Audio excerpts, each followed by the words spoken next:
não dure mais do que 3, 4 dias de gravação. Mas só me convido para papéis grandes que ficariam a novela inteira. Isso eu não quero mais fazer. Não quero continuar fazendo só teatro. Mas é mais pela técnica ou por esse tempo que te consome? Eu vou te dizer, eu fiz 3 novelas. E eu deixei sempre um espaço de 4 anos entre uma novela e outra. E quando me perguntavam, mas por que você não quer fazer novela nesses 4 anos? Eu dizia, para eu não enjoar de fazer televisão e para o telespectador não enjoar de ver minha cara todo santo dia dentro de casa. Na terceira novela, eu enjoei. Ó, a gente vai aqui... E novela, afinal de contas, só tem 2 perguntas. Ou a novela se baseia em quem fica com quem casa com quem, ou então quem foi que matou.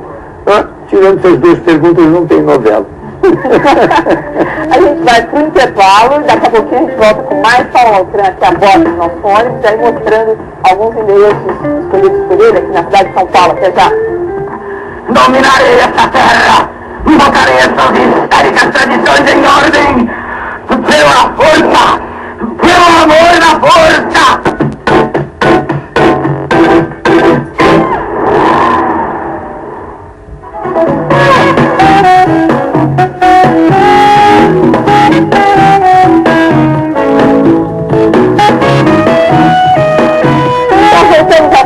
Pelas ruas de São Paulo, hoje a bordo aqui do nosso ônibus, o ator Paulo Altran, carioca, mas paulistano de coração e de tempo de cidade. Tanto é que agora a gente está passando aqui, não, Paulo? Nesse endereço aqui, nessa imagem que a gente está mostrando agora... Nesse jardim havia uma casa, e nessa casa eu morei vários anos. E naquela época dava, apesar do movimento de automóveis que tem aqui agora, não existia não, dava para jogar futebol na rua, crianças, né? E a empregada ficava na janela e de repente dizia, cuidado, vem vindo um carro. Então a gente corria para a calçada, o carro passava, a gente continuava jogando. Essa falta de memória, do ponto de vista até arquitetônico da cidade, isso mexe muito com a história das pessoas? Eu acho que mexe, sim.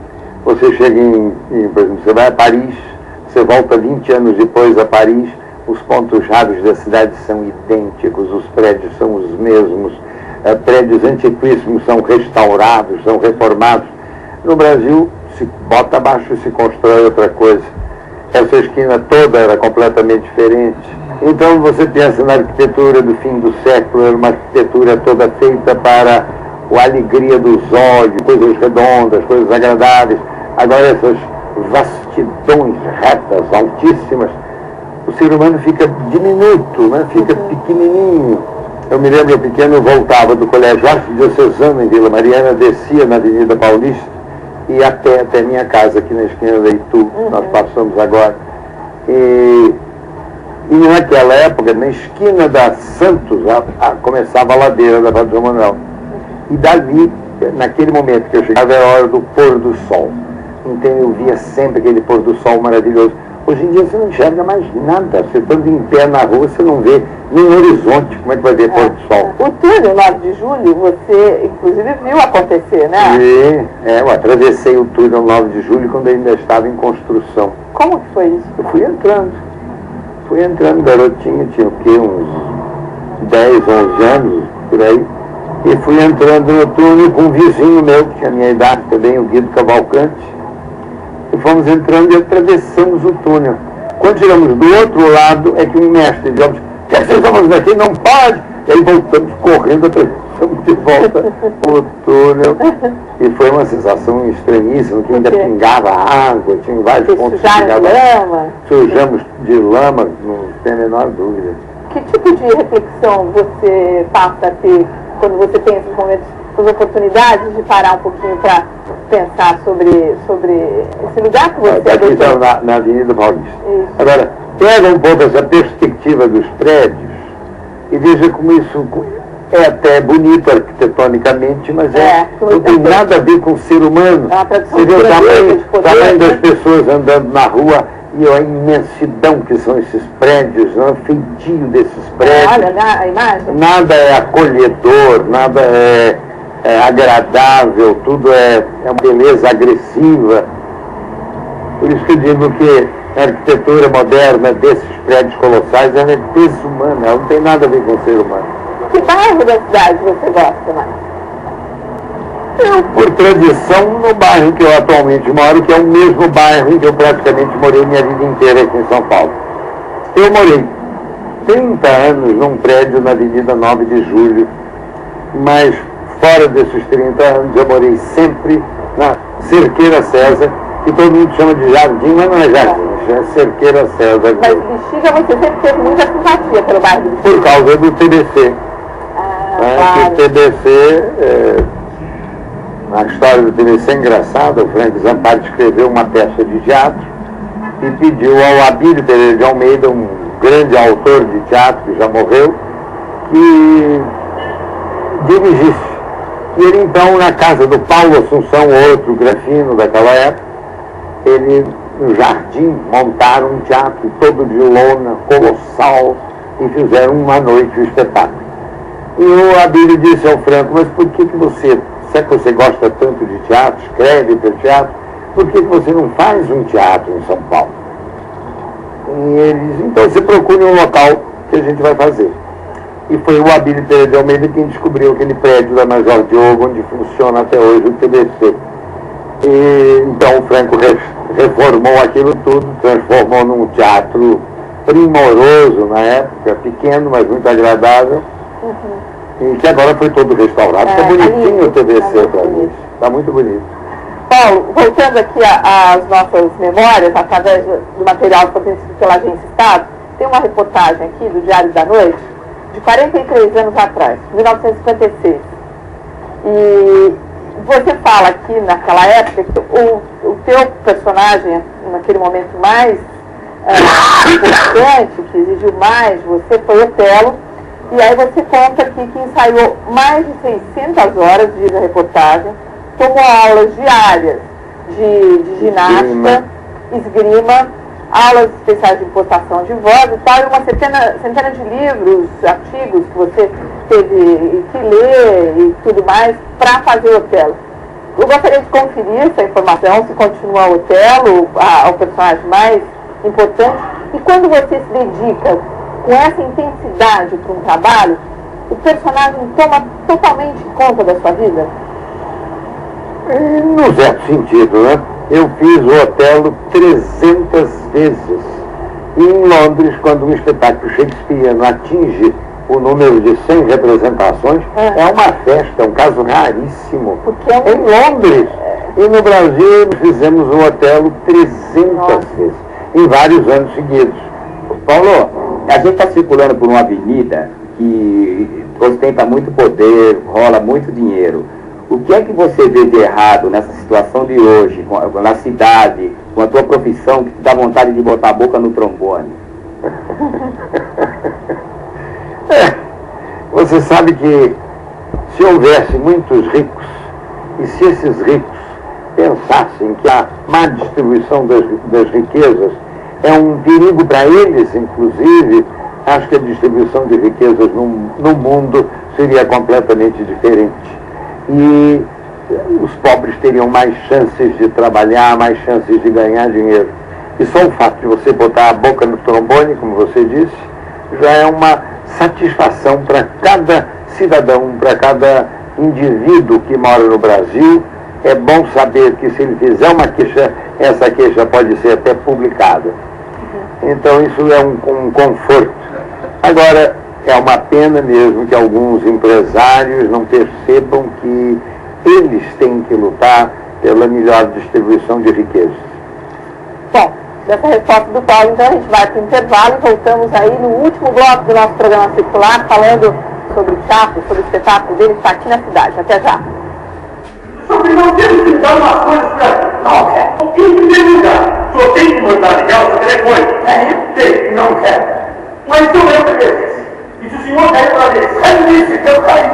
É claro, o senhor caiu, eu estou falando sério. E se estivesse acontecido, eu sei que atrás, se eu não pudesse levantar. Se não pudesse levantar, preste telefone.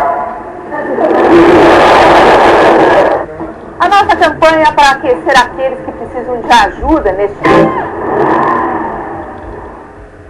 Você quer me vigiar, cara? O cara que passou em mim. Eu não bati no senhor. Eu posso bater. O senhor caiu com susto. E agora você está aqui em minha casa. Nós voltamos a circular pelas ruas de São Paulo, hoje recebendo aqui a bordo do nosso ônibus, Paulo Altran. Paulo, você está com um espetáculo na cidade. Estou um sucesso. Onde foi tanta felicidade. Essa peça é uma história engraçada. Foi uma americana que morou no Brasil, voltou para os Estados Unidos. Aqui a gente não se conhecia, ela me via só no palco. Ela lá assistiu a essa peça. O ano passado ela veio passar férias aqui no Brasil, aí então me procurou, foi à minha casa e me entregou o texto em inglês e me disse, olha, esta é uma peça para você. Eu li, gostei, comprei os direitos, traduzi. Você é o produtor? Eu chamei um produtor, escolhi o produtor, escolhi o diretor, escolhi o outro ator que trabalha comigo, que é o Cássio Escapim. Desde o momento em que eu li a peça, eu achei que o outro papel, o ator ideal era o Cássio. Eu não sou um assassino! E pra falar a verdade, a culpa foi sua ao atravessar a rua sem olhar antes. O senhor poderia ter sido morto. Como é que o senhor faz uma coisa dessa? Eu olhei para os dois lados. Não! É impressionante. Nunca sobrou um lugar para vender desde a estreia. Chama-se Visitando o Sr. Green. E nós estamos no Teatro Augusta, que é na parte da Augusta que vai do centro até a Avenida Paulista, aquela primeira parte da Augusta. E essa temporada, por exemplo, a gente tinha falado no bloco anterior, falando sobre o Otelo, que foram 300 apresentações, né, naquela época. Um espetáculo como esse, quantas apresentações vocês chegam a fazer? Não sei. Eu estou fazendo também, eu continuo fazendo o Quadrante, é um espetáculo que eu faço sozinho. Eu faço há 11 anos. Eu já perdi o número eu não tomei nota. 11 e perdi anos? o número de representações que eu já fiz do Quadrante. Espero que essa seja outro exemplo disso. O Trair e Coçar é Só Começar está há 17 anos em cartaz. O Mistério de Irmã Vap, que o Nanini fez com um enorme sucesso, ficou 11 anos em cartaz também. Então, quer dizer, o público de teatro só tem feito crescer nesses meus 50 anos de teatro. Voltando aqui à nossa cidade, a gente está chegando aqui bem próximo do Trianon, é isso? É um lugar para você... Trianon, quando eu era menino, eu morava relativamente perto do Trianon. Era um lugar aberto, que você podia ir com a maior tranquilidade. Não passava pela cabeça de ninguém a possibilidade de um assalto. Ninguém nem pensava nisso. Então eu ia muito ao Trianon, brincar no Trianon. E principalmente pegar coquinho, aqueles coquinhos. É delícia, docinho, né? Docinho, eu adorava. É muito bom. Voltava para casa com os bolsos cheios de coquinho. Você passeia até pela cidade, não? Eu deveria andar até todo santo dia, meu médico briga comigo porque eu deveria andar, deveria fazer exercício, deveria parar de fumar, mas eu faço tudo errado. Eu não sou inteligente mesmo, eu sou burro. Eu devia andar e não ando, devia parar de fumar e não paro. Saí o Trianon já, não havia essas grades, era tudo aberto. E eu corria por esse mato todo, adorava, tinha bicho preguiça, delicioso, muito passarinho. Bom, Paulo, para a gente encerrar o programa de hoje, vou aqui passar com imagens do Trianon, que é um lugar que te emociona. Se você passar aqui em revista algumas frases que você disse aí no passado, essa aqui de 1970, que você falava que o teatro não reflete as condições e os problemas do lugar onde se realiza. É um teatro que não interessa. Março de 1970. Eu também continuo achando isso mesmo. Que o teatro deve dar alguma coisa para a plateia, uma coisa a mais do que apenas uma possibilidade de rir ou de se emocionar. Ele deve também atingir a inteligência do espectador.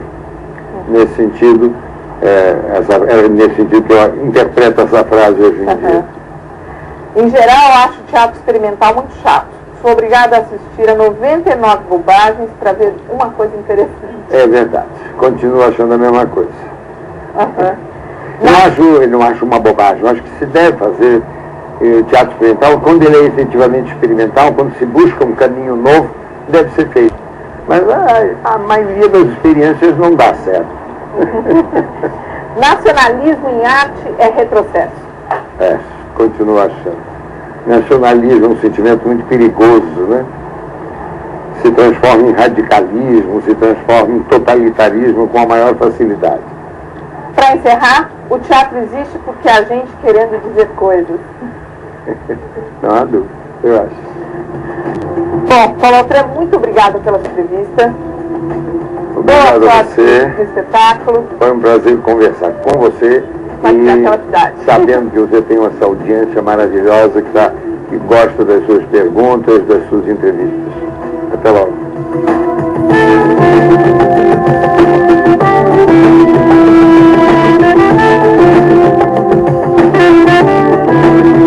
Assista amanhã às 2:30 da tarde a reapresentação deste programa. Fique agora com o filme Jovem para Sempre.